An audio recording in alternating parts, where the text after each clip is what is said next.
Allez, quel changement à attendre pour votre argent si Emmanuel Macron est élu dans les prochains jours? On voit ça avec Philippe Crevel. Bonjour Philippe. Bonjour. Merci d'être là avec nous, directeur du Cercle de l'Épargne.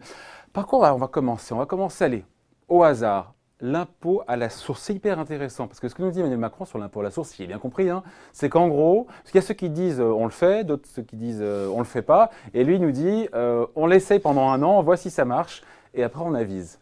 Et en même temps, on avise. Il est presque normand. Il vient d'Amiens, c'est pas loin de la Normandie, donc c'est peut-être bien que oui, peut-être bien que non.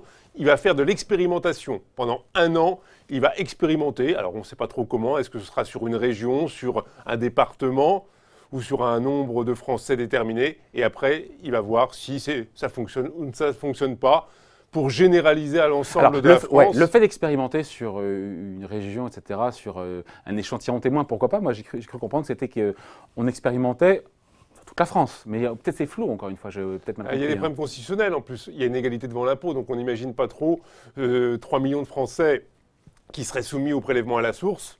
Et puis les autres, dans l'ancien système, ça va être compliqué, l'expérimentation. Donc pour le moment, il y a un grand flou artistique.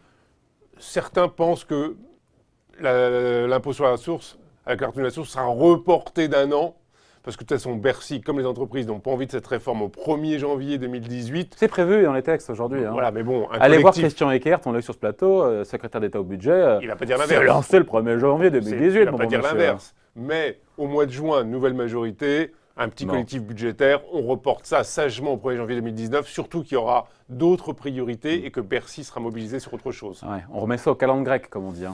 Il y a un risque. Il y a un risque. Bon, sur l'impôt sur le revenu, si je ne m'abuse, il n'y a pas trop de changements sur l'impôt sur le revenu? Pas trop de changements.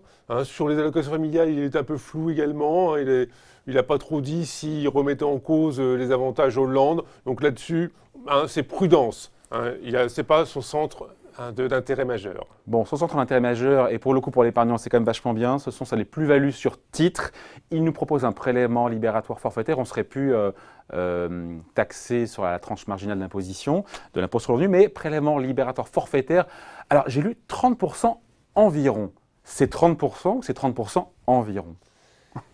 Il a dit 30%. Après, ça dépend ce qu'on met dans les 30%. Il a CSG, prélèvements sociaux inclus. Prélèvements sociaux inclus. Là, c'est voilà. Excellent, ça. Alors, c'est excellent, mais pour certains revenus, ça pourrait être une augmentation. Si je prends par exemple les revenus fonciers, aujourd'hui, il y a l'application des abattements qui peuvent être extrêmement importants sur les abattements qui prennent en compte les charges que supportent les propriétaires donc immobiliers qui font la location, qui peuvent atteindre jusqu'à 70% dans un certain nombre de cas. Mais là, si on fait 30% sur le premier euro, ça va être supérieur à le système précédent où il y avait 70% qui passaient à l'as. Donc pour certains qui ont des revenus fonciers avec des charges, ça peut être moins intéressant. Surtout que pour certains revenus fonciers, il y a également le régime d'amortissement qui pourrait être remis en cause. Là-dessus, il ne s'est pas prononcé. Mais il a quand même indiqué qu'il y aurait la possibilité d'opter. Ça veut dire qu'on pourrait conserver l'ancien système. On voit que la réforme des 30%, qui est relativement simple, on applique 30% pour tous les revenus du patrimoine. Dividendes et plus-values, pardon, que je comprenne bien, plus-value et aussi dividendes, intérêts, etc. Tout ça, tous 30%. Les revenus voilà, 30%. Prélèvements sociaux inclus, c'est génial, non? Alors, si on oublie le cas des revenus fonciers. Et l'assurance vie. Ah, on en parle après, l'assurance vie. De l'autre côté. Mais hors assurance vie. Ça peut être. Alors, mais il faut faire attention. Vous devriez faire des bons de cabri, vous. Les dividendes aujourd'hui, vous avez un abattement de 40% applicable aux dividendes. Et on est à l'impôt sur le revenu sur les 60% restants. Voilà. Là, il n'y aura plus d'abattement de 40%. Donc, il faudra faire quand même des calculs au cas par cas pour voir si c'est plus intéressant ou pas. Ce n'est pas automatiquement plus intéressant son histoire. Ça, c'est pour les dividendes. Oui, pour les dividendes. Mais pour les plus-values? Là, en revanche, pas photo. Ah, un petit sourire quand même. Quand même voilà. Oui. Bon. Sur l'immobilier, sur les actifs immobiliers, là pour le coup, pas de changement sur la taxation des plus-values. Alors, pas de changement sur la taxation, à la différence de Marine Le Pen. Et également, là, il faudra évidemment parler de l'ISF. On va en parler. On va en parler. Parce que justement, l'ISF, il va modifier son assiette. Aujourd'hui, il y a... On dégage, on vire tout ce qui est actif financier, donc il n'y a plus rien. En revanche, tout ce qui est immobilier reste. Mais rien ne va changer. Nous l'a affirmé Jean Pisani-Ferry qui a construit le programme économique. Il nous a dit mais ça ne va rien changer. Le seuil d'entrée, le taux, rien ne va changer. La facture n'augmentera pas. La facture pour celles et ceux qui auront un ISF version Macron. Vous êtes sceptique, voire dubitatif. Il va falloir quand même à un moment ou à un autre trouver quelques milliards. Parce que bon, il a quand même prévu un volet dépenses et... Oui, mais là, vous le faites un procès d'intention, là, pour le coup. Je ne fais pas de procès d'intention, je regarde simplement mes équilibres budgétaires. Et donc... Sur ce qui a été annoncé. Il y a quand même des baisses. Par exemple, sur l'ISF, ça va donc aujourd'hui, ça rapporte 5 milliards, on va amputer d'à peu près 1 à 2 milliards, voilà. Ouais. Bon, il faut trouver quand même 2 milliards. Oui, mais ça, c'est encore une fois, c'est des supputations. Si on applique stricto sensu ce qu'il dit aujourd'hui, est-ce que c'est vrai ou pas? Je vous pose la question. Pour un détenteur de biens immobiliers, ça ne changera rien. Bon, ben voilà. Hein, et si en plus on a quelques actions, ce sera un allègement. C'est vrai que pour les détenteurs de biens, actions, obligations, etc., c'est un avantage. Le propriétaire... Tous ceux qui ont des actifs financiers, on le sort de l'assiette de l'ISF. La suppression, on parlait de l'immobilier, on aurait pu s'arrêter 2 secondes sur la suppression en 3 ans de la taxe d'habitation. Qu'est-ce qu'on peut ajouter de plus? Ça sera fait en 3 ans pour les ménages supérieurs qui ont des revenus supérieurs à 5 000 €. Qu'est-ce qu'on peut dire de plus à part…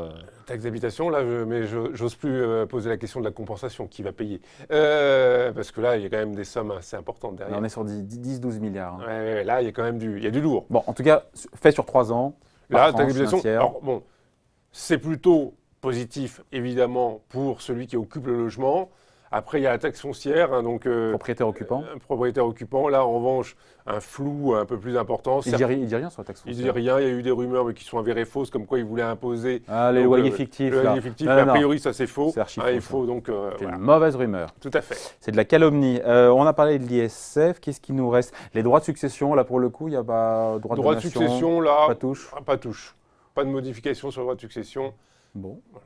Il nous manque des choses, on a fait le tour. Là, ou... Donc, alors, sur la CSG, ça peut être intéressant aussi, la CSG. Il augmente de 1,7 point, Emmanuel Macron, la CSG pour financer une baisse de cotisation sociale sur le chômage, sur la maladie, pour que les salariés aient plus d'argent, plus de pouvoir d'achat, financé par une hausse de la CSG, qui ne serait pas payée par les retraités, par 40% des retraités qui en seraient exonérés, et sur les gains en capitaux, vu qu'il y a un prélèvement libératoire à 30%, c'est indolore. C'est indolore. Hein. Donc là, on aurait une CSG qui serait vraiment sur les revenus du travail. Sur les retraités. Et sur les retraités, et donc pas sur les revenus financiers. Donc là, ce serait plutôt une bonne nouvelle. Si on en reste là, ça veut dire que pour une fois, il n'y aurait pas augmentation des prélèvements sociaux sur l'épargne s'il y a une augmentation de CSG. Il faut savoir que les prélèvements sociaux aujourd'hui, c'est 15,5%. Et puis bon, on n'a pas parlé de l'assurance vie. Ah oui, l'assurance vie, oh là là, placement préféré des Français. 1 600 milliards d'euros quand même de placement. Oui, c'est pas rien. Alors là, qu'est-ce qu'il nous dit? Il nous dit, Emmanuel Macron, en gros, pour l'instant, c'est susceptible de bouger parce que l'assurance vie, c'est une grosse niche. Et comme on sait, dans le niche, il y a un clébard. Il est gros là. Et il est gros, il est gros le clébard. Hein. Prélèvement libératoire, il est cohérent. Il y a une taxe à 30% pour tous les revenus qu'on a dit, fonciers, actions, plus-value, dividendes. Pareil, donc l'assurance vie frappée à 30%, sauf qu'aujourd'hui, on est à 23% pour le commun des mortels. Donc au-delà de 8 ans, au-delà de 8 ans, son contrat à 8 ans, on est à 23%. Et donc là, ce serait… Prélèvements sociaux inclus. Ce serait 7 points supplémentaires par rapport donc, au système actuel. Donc, sauf que, pardon, je vous coupe, mais Pisani-Ferry nous a dit quoi? Il nous a dit, oui, mais les gens peuvent choisir. Certains peuvent opter pour le prélèvement libératoire s'ils sont gagnants avec cette formule, ou d'autres peuvent opter pour l'impôt sur le revenu. Alors, il faut voir que quand même il y aurait des gagnants, le détenteur du contrat d'assurance vie est en règle générale quelqu'un qui est imposé à l'impôt sur le revenu. Plutôt dans les tranches élevées, donc au-delà de 30%, à 41, voire 45%. Donc là, si vous faites le choix du barème de l'impôt sur le revenu, 41 plus 15,5, vous êtes mort, donc c'est pas la peine. Donc pour lui, c'est une augmentation d'impôt, c'est une hausse d'impôt. Donc c'est une hausse d'impôt qui passe de 23 à 30%. Mais attendez, il vous dit, c'est pas pour monsieur tout le monde. C'est pour les détenteurs de contrats supérieurs à… Enfin non, ceux qui ont plus de 150 000 € en assurance vie. Et les nouveaux versements. Voilà, parce qu'il n'y a pas de rétroactivité fiscale en matière d'assurance vie. C'est plutôt une bonne chose d'ailleurs. Heureusement, pour l'épargnant. Mais c'est vrai que c'est une modification un petit peu de l'équilibre du contrat d'assurance vie et ça rendra certainement un peu plus compétitif le PEA et les comptes titres qui avaient été en revanche extrêmement impactés, touchés par la réforme donc, de François Hollande de 2012, avec la barimisation, comme on dit, à l'impôt sur le revenu. Donc c'est une mauvaise nouvelle, on finit là-dessus. Pour l'assurance vie. Pour l'assurance vie, pour ceux qui ont des contrats, des actifs supérieurs à 150 000 euros, c'est vraiment une hausse d'impôt. On le dit. C'est une hausse d'impôt. Et comme vous l'avez dit, il faudra quand même que cela passe dans une loi de finances. Et il faudrait qu'il ait une majorité parlementaire pour voter cette disposition. Car, évidemment, tout ce qui est fiscalité, il faut que ce soit adopté par le Parlement, Assemblée nationale et Sénat. Et donc, ça, c'est le mois de juin et les élections législatives du mois de juin. Mais je pense qu'on va en reparler. Voilà. Il faudra que ça passe sous les fourches codines de nos amis les députés qui ne sont pas sûrs que... Sur l'assurance vie, c'est toujours un sujet très sensible. C'est touchy l'assurance vie. Allez, voilà, on a été complet. Merci à vous. Philippe Crevel, directeur du Cercle de l'Épargne. Merci pour ces explications. Au revoir.